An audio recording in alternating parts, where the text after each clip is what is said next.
Hi, I'm Randy Merritt with Rhema Electric Pacific.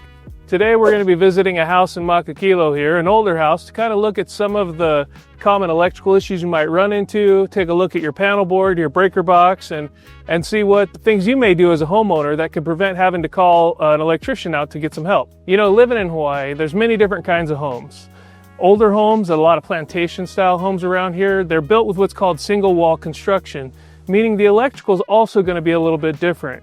We don't have voids in the walls where we can run our wires, so oftentimes you'll see chases made out of wood where they run the wire, and it makes remodeling a little bit more challenging.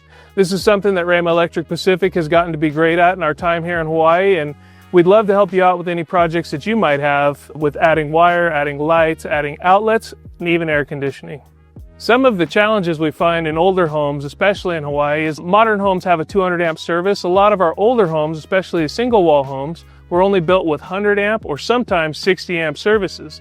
This oftentimes creates a challenge for adding new things. If you want to add an EV charger or an air conditioner, it can still be done with load shedding or maybe some other equipment, but oftentimes it'll require HECO to bring more power to the house.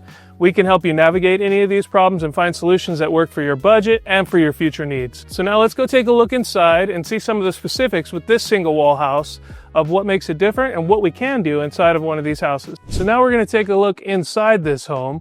Like we mentioned, older homes in Hawaii oftentimes don't have the 200 amp service that you would find in a new home. This house has a 100 amp electrical service. So here we are at the electrical panel. Some people will call it a breaker box or fuse box, but this is the place that all of the breakers in your house are located. In the old days, they had glass fuses that would screw in. That's why they called it the fuse box. This one's not located in an ideal place because you should have 3 feet of clearance in front of it, but in older homes, we understand that's just the way it was sometimes. It's important to know where your breaker box is because in here you'll find switches for each of the different areas of your home. Ideally, this will be labeled to tell you what it controls, and you'll know which switches do what. Many service calls we get have to do with breakers being tripped.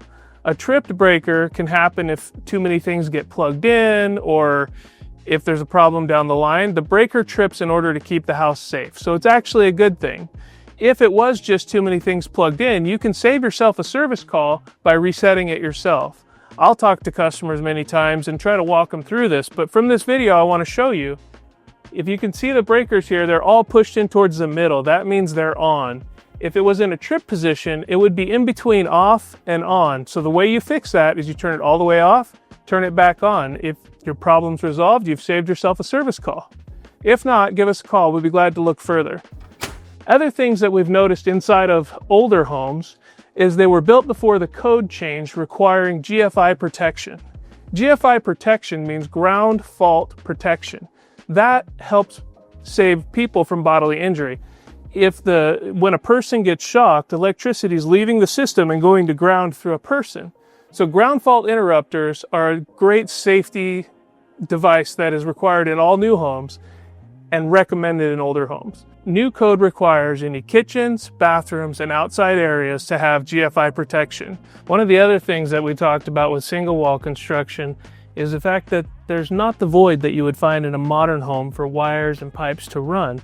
So you'll see these wood channels where the wires, like to these switches in the hallway, are running down this wood channel and covered up to where they can go to the void in the ceiling and move from one room to the other.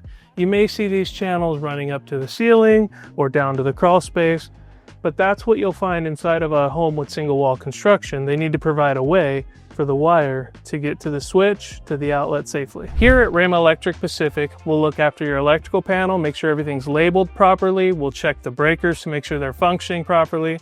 We'll go through places like your kitchen and bathrooms and outsides to make sure that the GFI protection is working properly.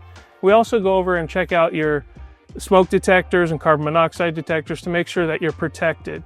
During these visits, you'll be able to ask our electricians about future upgrades you may want to make, get their ideas on adding solar, adding car chargers. We'll be the professional that you need to make sure that your house is future protected for all your electrical needs. We have a program to help you for all your future needs. We call it our Electrical Safety and Savings Membership Program.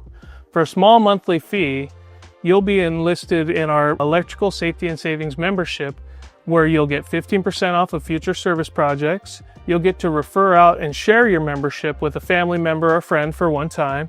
You'll also get an annual inspection with us where we'll come out every year and make sure that all the key points of safety and reliability for your house are looked after.